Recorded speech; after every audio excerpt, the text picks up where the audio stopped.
Hello there, it's Andy Parks from the Washington Times, and I'll be joined by Stephen Dinan, Washington Times Assistant Managing Editor, right after this. You know, as a listener to my podcast, you qualify to receive a 50% discount on an annual digital subscription to the Washington Times. That's right, simply go to washingtontimes.com/Andy.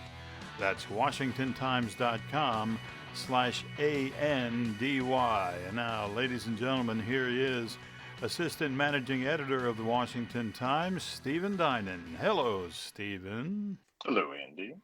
Justices skeptical of Maine's public education program that blocks religious schools. Something tells me this is all about school funding. Yeah, the Supreme Court finds itself dealing with the tension in the First Amendment between the free exercise of religion clause and the establishment of religion clause. And this is one of those cases where it's right at that tension point. The state of Maine, it's sort of an interesting program. They obviously require kids to obtain an education, but they admit that they don't have enough schools in certain areas, public schools in certain areas, to actually accommodate all the kids there. So what they do is they pay the cost of attending private schools, but they refuse to pay the costs for schools that they deem too religious, where they think there's too much of a religion-based curriculum. A school that literally just has a religious affiliation or a religious name, as long as they don't actually teach a curriculum that the state deems to be too religious. And that's what landed the state in hot water. Some parents wanted to use that money to send their kids to schools that had a faith-based curriculum. This wasn't the case, but they'd take a Catholic school where it's a regular education, but it's offered under a Catholic imprimatur. That would be impermissible, according to Maine.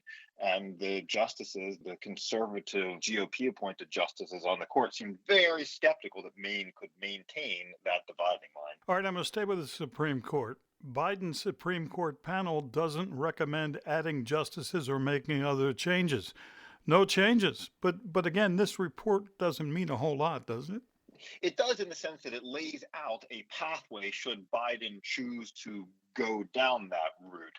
They didn't actually make any recommendations. Originally, one of their drafts recommended against things like court expansion, and the Biden folks on the panel managed to actually remove that and water the report down so that at least it didn't recommend against the big change that they wanted. So the liberals actually considered that a victory, that they were able to get rid of language that they didn't like.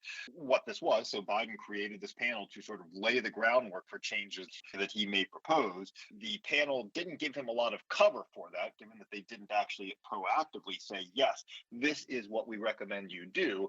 But they did do a good job of laying out the pros and cons of all the different options out there. Term limits for justices, expanding the court so that Biden can add more justices with a Democratic-led Senate, so he can have more justices to try and balance out the three picks that President Trump made. And then some other smaller, or I guess more obscure changes, like dividing the Supreme Court into panels, the way that most of the appeals courts operate right now, limiting the jurisdiction of what the justices can hear. They went over all of those things to sort of deal with the court.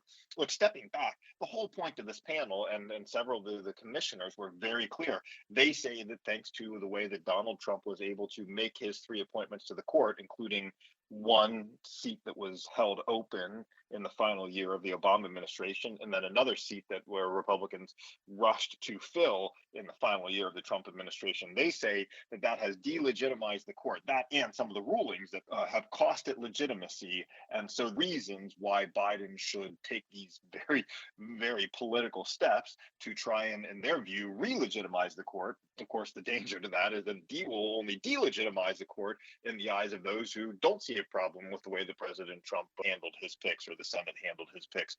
The very existence of this commission and the ideas that it was talking about are more evidence of just how political the court is, how political the court's role in America has become, and how both sides really do sort of see the court now as a super legislature. That's where we park our big decisions like abortion rights and like religious exercise rights. That's where we park our big decisions, and we turn those over to these 9 justices. And when those rulings go your way, you're very happy with the court. When those rulings don't go your way, you're suddenly unhappy with the court court and calling it illegitimate and threatening to try and erase some of the more senior Republican justices. Among the interesting things in the report is the history pointing out that politicians in the country have been having these exact debates over the court, its rulings, and its legitimacy since the very start of the court. So we are in no new territory. The court has emerged, from each of these rounds intact, and I suspect it's likely to emerge intact from this one without any major changes again. New Washington Times poll shows voters reject COVID-19 vaccine mandates for police. Were the results right along party lines?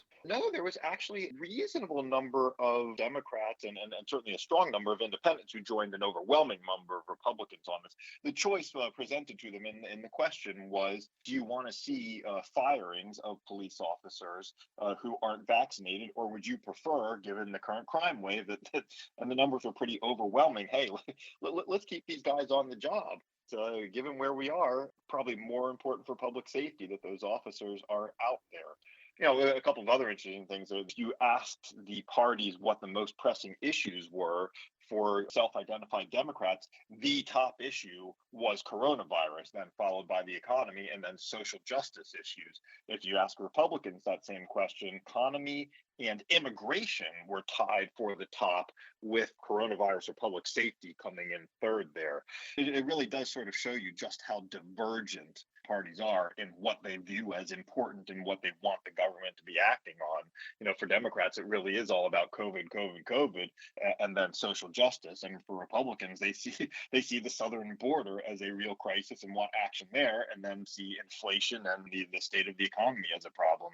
It's that divergence really does explain so much about why the two parties seem to be talking past each other here in Washington. All right, I know you got to run. What are you working on? I did a story recently about the basically where we are in the Afghan evacuation and the amount of money that was spent. And I got flooded with a bunch of emails from folks who are still in Afghanistan.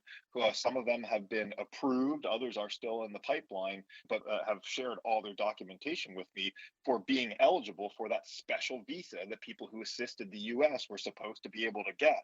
And it raises really, really, really interesting questions about, the people that we did manage to get out. More than half of them were not in that pipeline, had no eligibility for this special visa, essentially weren't part of the folks who helped U.S. troops over there, which is what the evacuation was supposed to be about. Meanwhile, we're coming across all sorts of people with really, really, really awful situations and, tragic stories about having been left behind, even though they did qualify. And so we're exploring sort of some of those cases. One guy sent me photos of himself with his bloody bandages in his hospital where he was recuperating after having been attacked in September. He doesn't know for sure, but suspects that it was a Taliban retaliation attack on him. Some really tragic stories left behind in the chaos of that Afghanistan withdrawal. Wow. You can read all of Stephen Dinan's stories at WashingtonTimes.com. As always, thank you, Stephen. My pleasure, Andy. Washington Times Assistant Managing Editor, Stephen Dinan. Thanks for joining me today, and remember to receive a 50% discount on an annual digital subscription to the Washington Times. Go to WashingtonTimes.com/Andy. You'll get 24/7 digital access to the Washington Times at 50% off. Again, go to WashingtonTimes.com/ANDY. I'm Andy Parks. Have a great day.